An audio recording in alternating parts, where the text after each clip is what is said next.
Hello my friends and welcome back and happy Tuesday. If you are having a bad Tuesday, well now you're not. You're having a happy Tuesday, my friend. And immediately I want to begin with news from my southern neighbor. See, I'm from Estonia. South from Estonia are Latvians, and I like the way Latvians are dealing with the Russian problem. They're dealing with it in a way that actually pissed off Putin, so much so that he felt the need to answer to it. But I'll read you the news first. It's juicy. Around 3,500 Russian citizens in Latvia received a letter from the migration authority asking them to leave the country.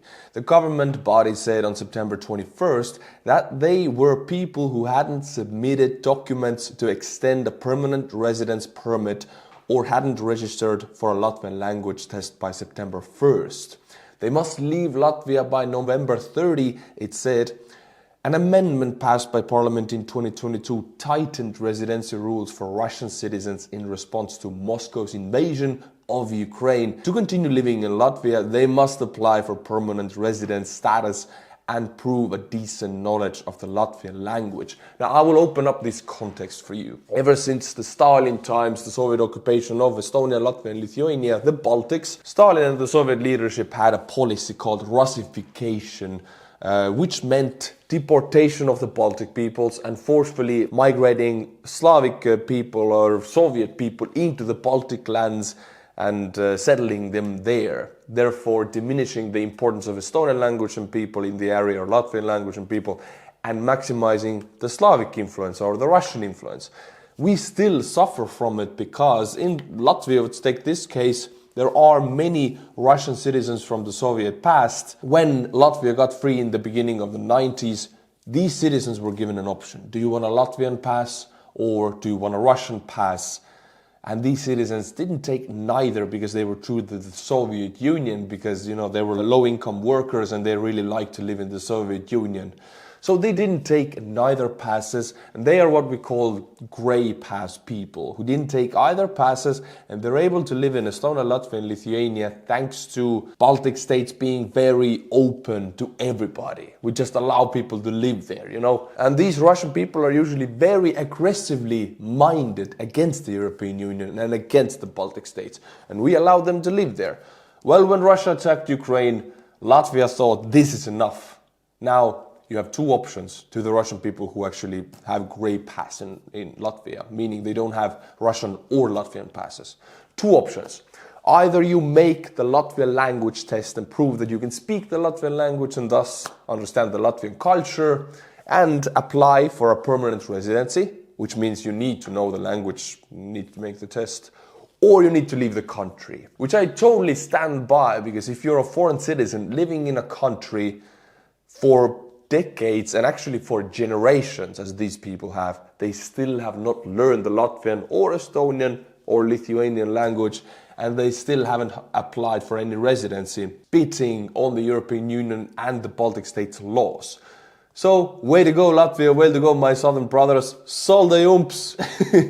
I'm glad to see you're dealing with the issue, getting the crap out. Putin felt very offended, and this is what he answered. Let's watch it. There are probably quite a few now, if they pursue such a policy against people who wanted to live in this or that country, worked there, created some welfare for this country, and these people are treated like dirt, then eventually such countries will face the same dirt-like attitude inside their own countries. I gotta open some things up. Putin is claiming here that the Russian population, true to their Soviet past, living in the Baltics, is adding something to the Baltics, like they are very valuable people. My friends know, usually there are people who don't want to learn the culture, don't want to learn the language, they have no education, they don't usually even work, but they do like to drink and they do like to throw trash on the ground and party and fight and stab people.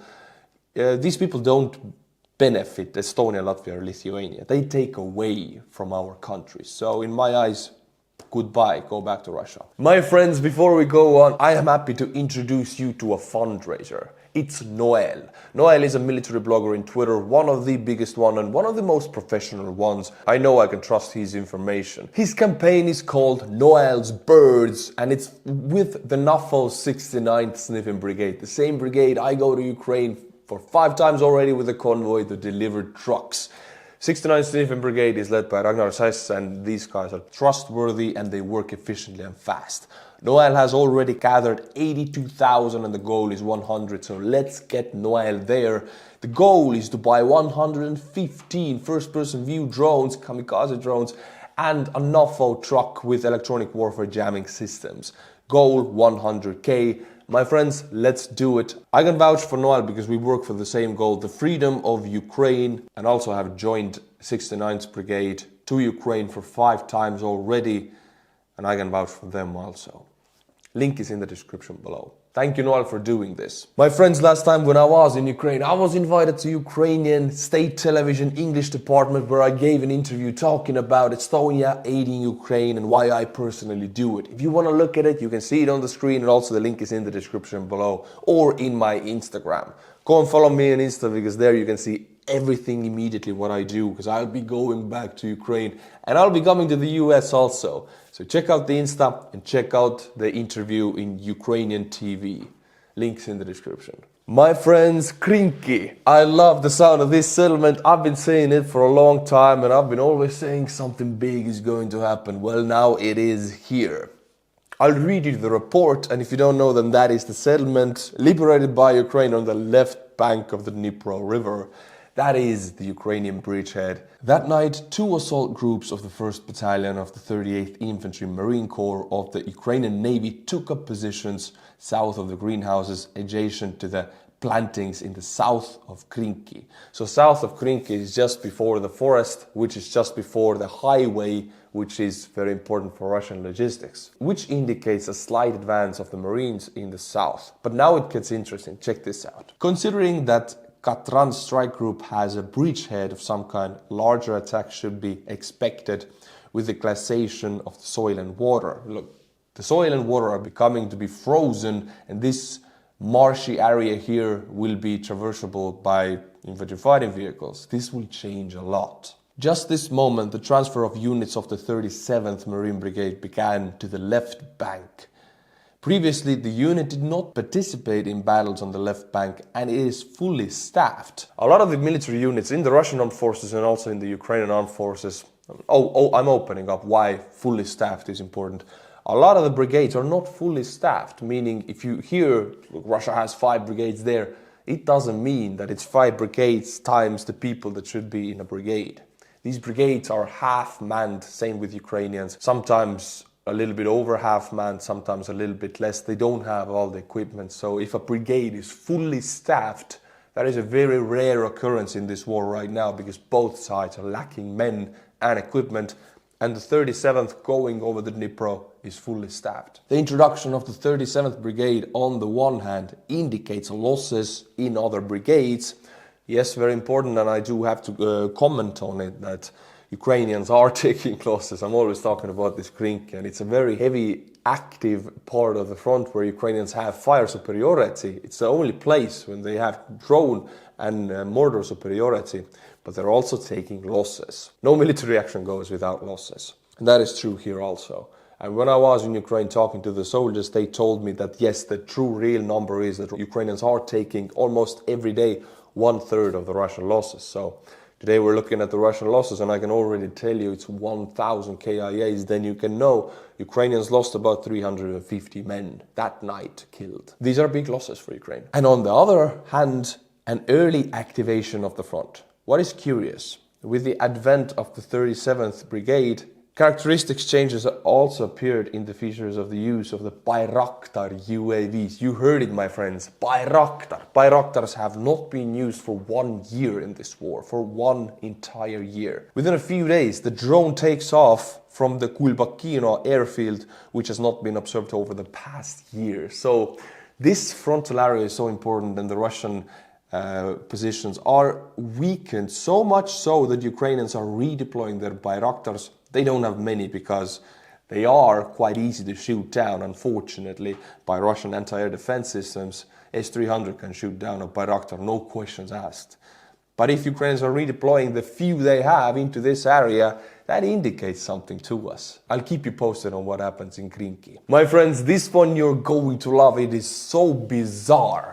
I mean, it's about a casualty in the Russian army, an officer.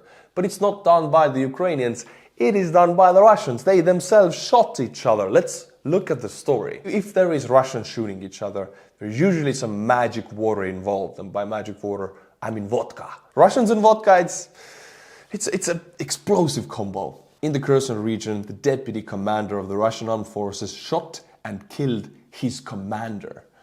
Yesterday morning, in the occupied village of Krynky, Kherson region of Ukraine, a 37-year-old Sergeant Mikhail Khoklov shot and killed his commander, a 37-year-old Lieutenant Ivan Krivosheyev, and he's the guy on the picture, with an AK-74 rifle.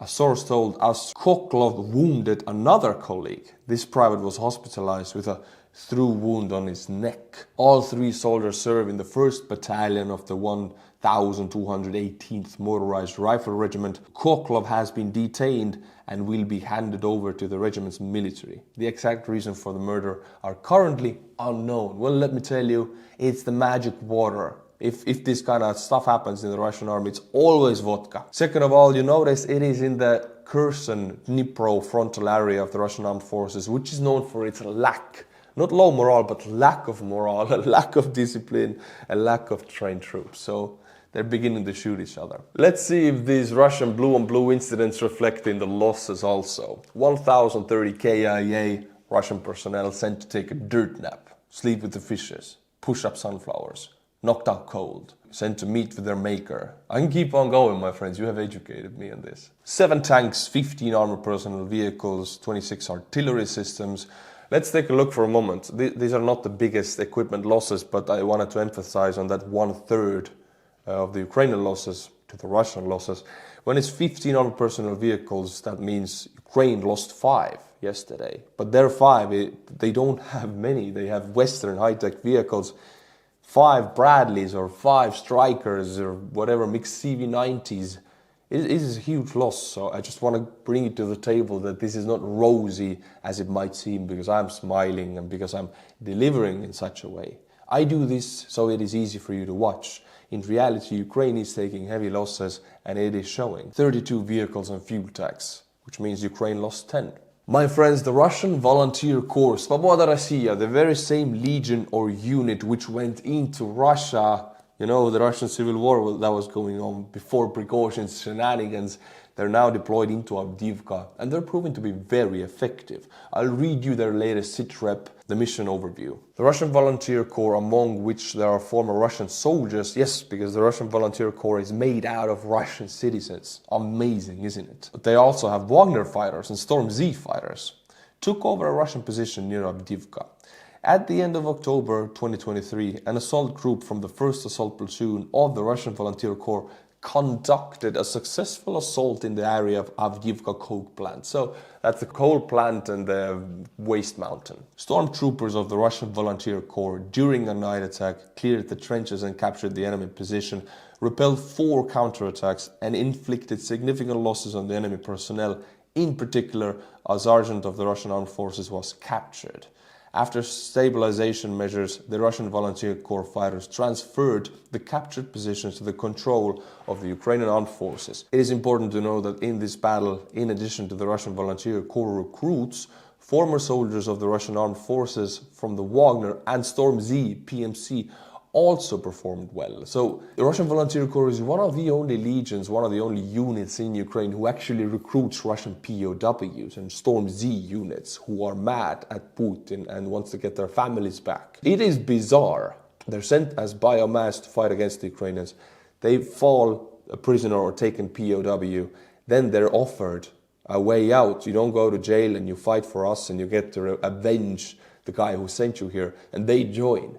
It is weird and bizarre and it works. These guys have found a new motivation and a new will to live. They not only selflessly fought shoulder to shoulder with their new comrades, but also showed leadership qualities. Details of these daring attacks are in our new video. I'm very glad to read about this, and this is not just another sitrep, but the big part is the recruiting of the Storm Z units who are thought the lowest of the low in the Russian army hierarchy now are being recruited into Ukrainian unit fighting side by side with the best Ukrainian Marines in Avdiivka. This is the way to do it. This is the way to motivate people and to show people their worth. Well done, Ukrainians. I love it. My friends, this next story you're going to love, because we all know Russians are getting fighters from Cuba, from African countries through Wagner. But now there's a specific story about 8 Nepal men who were hired by the Russian Ministry of Defense. Or actually, they went into Russia to search for work. The Russian Ministry of Defense offered them security detailed work in the Russian army. And after signing the contract, these men received immediately 200,000 rubles immediately after signing. So they were even transported to the northern military district by the Russian armed forces to start their work there. But immediately upon their arrival, these guys right here, and the names you can actually see right here, they left, they fled. Of course, now there are criminal charges against them in the article of leaving your post in the military, whatever it is. But these guys are never found. They probably have left the country already with 200,000 rubles in their pocket. And in Nepal, that's big money. So these guys successfully scammed the Russian Ministry of Defense out of money, left the country, and now they're living in Nepal and have some big coin in their pocket. I don't know what to think of this. I mean, I don't encourage thieving or scamming in any way. But this is an example of you reap what you sow. Way to go, Nepal, man. My friends, the winter is here. It's not coming. It's already here. Estonia is filled with snow. Ukraine is filled with snow. It's cold, and Russian goal is to strike at Ukrainian electricity and heat-producing facilities, energy facilities. And I'll read you a report by Ukrainian Air Force about the Russian missile reserves. And no, don't worry, don't click away. I'm not telling that Russians are running out of missiles. No, they're not. Russians are producing missiles every month, and they are not running out of missiles because they can produce them. This is a sit-rep on how many they have and how many they can produce in the future. I'm not going to sugarcoat or make anything rosy for you here. According to the Ukrainian Air Forces, the Russian army used a total of 1,100 different guided missiles in large-scale airstrikes against Ukraine from September 2022 to March 2023, last winter, of which Ukraine managed to shoot down 750, so about 3/4. In addition, they left another 30% in the strategic reserve, so in total they had 1,600 different types of missiles available during the attacks. This might not seem like a big number, 1,600, but we have to remember that most of the attacks are done by cheap Iranian drones, and these missiles are capable. They're the Russia's most capable weapon ever they have are the missiles. According to the Ukrainian Air Forces, Russia currently has a total of 870 missiles of all kinds. During the last year's attack campaign, Russia also used about 1,000 Iranian drones against Ukraine, of which 750 were destroyed, again 3/4. Currently, Russia has significantly more Iranian drones in use, which is why they dominate the current air attacks. When I was in Ukraine in November, we got the year's biggest drone attack against Kiev. I was there, and then suddenly 75 drones were launched against Ukraine. Explosions everywhere. I went into the shelter, couldn't sleep there, went back up, and I went back to sleep. The thing is, they're all Iranian-made drones or Russian-made drones, which are copycats of Iranian drones. And out of 75, 71 were shot down. So Ukraine can very effectively shoot down Shaheds, but they have issues with the missiles. And right now, Russia is using mostly Shaheds, and they are targeting now the energy infrastructure once again. But this time it is different because Ukrainians have managed to full kickstart their drone production. There are about 200 different drone startup companies in Ukraine producing drones right now, and all of these drones can be used against Russia. So Ukraine has taken the approach of whenever they are attacked, they will pay back into Crimea, into Luhansk, or into Bryansk Oblast, or Rostov-on-Don. They have the area of 200, 300 kilometers beyond the Ukrainian border to destroy anything they want. And this is what I want to focus on now, because yesterday there were 30 drones in Crimea, 30 Ukrainian drones. Over Feodosia, 30 drones were spotted, and in the Kerch settlement, Russian people reported 30 bangs. The Russian Ministry of Defense reports that they shot down 41 drones. Well, maybe they shot these drones down with their buildings, you know. See, Ivan, when Ukrainian drone approach, you take your military building and you destroy drone with it. Drone destroyed. but the building is also destroyed. It's Russian logic. Anyway, this connects to what I was talking before, that Ukrainians now have the possibility to strike back with drones. And this makes Russia double think on when and what to attack, because they will get struck back. My friends, this is a channel of Suchomimus. He is amazing and analyzing satellite photos and drone videos coming from the Ukrainian war. And I sometimes use his footage and his information. And he actually wrote to me that he has a book out. His book is called The New Hunter. It is about dinosaurs. Well, Suchomimus, I think, also is a dinosaur, the name at least.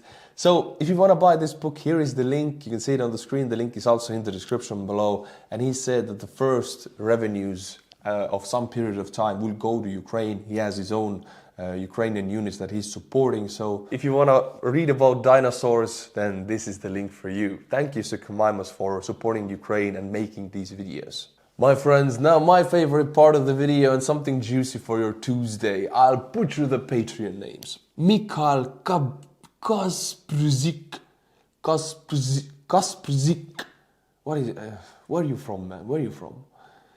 Jochen V.D. Ferguson.